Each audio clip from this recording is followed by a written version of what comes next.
Police ಲಾಠಿ ಚಾರ್ಜ್ನಲ್ಲಿ ಹಲವು ವಿದ್ಯಾರ್ಥಿಗಳಿಗೆ ಗಾಯವಾಗಿದೆ. ವಿದ್ಯಾರ್ಥಿಗಳನ್ನು ರಾಹುಲ್ ಗಾಂಧಿ ಭೇಟಿಯಾಗಲಿದ್ದಾರೆ. ಪೊಲೀಸ್ ವಶದಲ್ಲಿರುವ ವಿದ್ಯಾರ್ಥಿಗಳ ಭೇಟಿ ಸಾಧ್ಯತೆ ಇದೆ. ಪೊಲೀಸ್ ವಶದಲ್ಲಿರ್ತಕ್ಕಂಥ ವಿದ್ಯಾರ್ಥಿಗಳನ್ನು ಭೇಟಿ ಮಾಡಬಹುದು.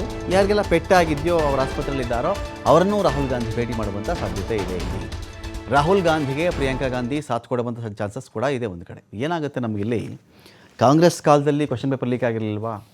ಅವತ್ತ್ಯಾವುದು ಹಗರಣಗಳೇ ಆಗಿರಲಿಲ್ವಾ? ಆಗಿತ್ತು. ನರೇಂದ್ರ ಮೋದಿ ಕಾಲದಲ್ಲಿ ಹಗರಣಗಳಾಗಿಲ್ವಾ? ಆಗಿದೆ.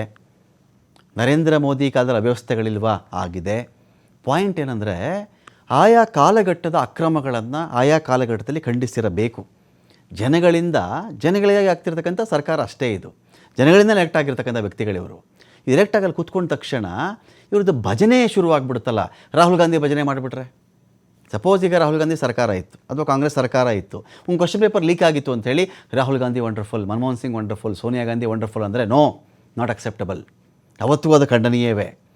ನರೇಂದ್ರ ಮೋದಿ ಸರ್ಕಾರ ಇದೆ, ಕ್ವಶನ್ ಪೇಪರ್ ಲೀಕ್ ಆಯಿತು ಅಂದರೆ ಅದು ವಂಡರ್ಫುಲ್, ನರೇಂದ್ರ ಮೋದಿ ಅವರು ಸೂಪರ್, ಏನು ಮಾಡಿದ್ರು ವಂಡರ್ಫುಲ್ ಅವರು. ಎಲ್ಲದಕ್ಕೂ ನೀವು ಹುಜೂರ್ ಅಂದ್ಕೊಂಡು ಜೈಕಾರ ಹಾಕ್ಕೊಂಡು ಹೋಗ್ತಿದ್ರೆ ಪ್ರಜಾಪ್ರಭುತ್ವ ಸತ್ತು ಸ್ಮಶಾನ ಸೇರಿದೆ ಅಂತ ಅದರ ಅರ್ಥ. ಈ ಭಜನೆ ಬಿಡಬೇಕು.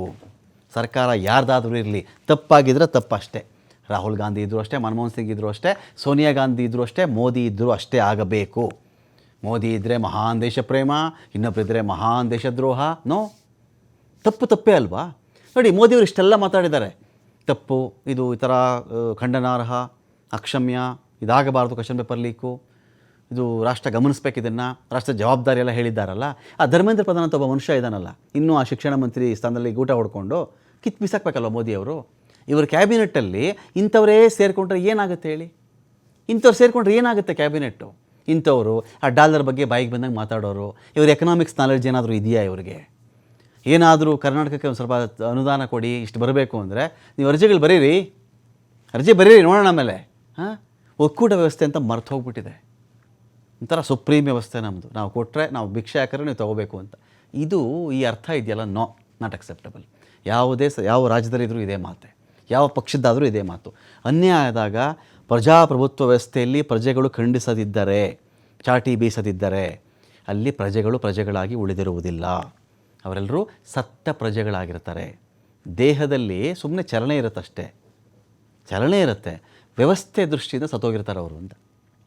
ಭಜನೆ ಮಾಡ್ಕೊಂಡು ಮಾಡಿದ್ದೆಲ್ಲ ಸರಿ, ಮಾಡಿದ್ದಕ್ಕೆಲ್ಲ ರೈಟ್ ಮಾರ್ಕು, ಮಾಡಿದ್ದಕ್ಕೆಲ್ಲ ಸೂಪರ್ ಅಂತ ಹೇಳಿ ಮಾಡ್ಕೊಂಡು ಹೋಗೋದಿದೆಯಲ್ಲ, ಅದು ರಾಂಗ್.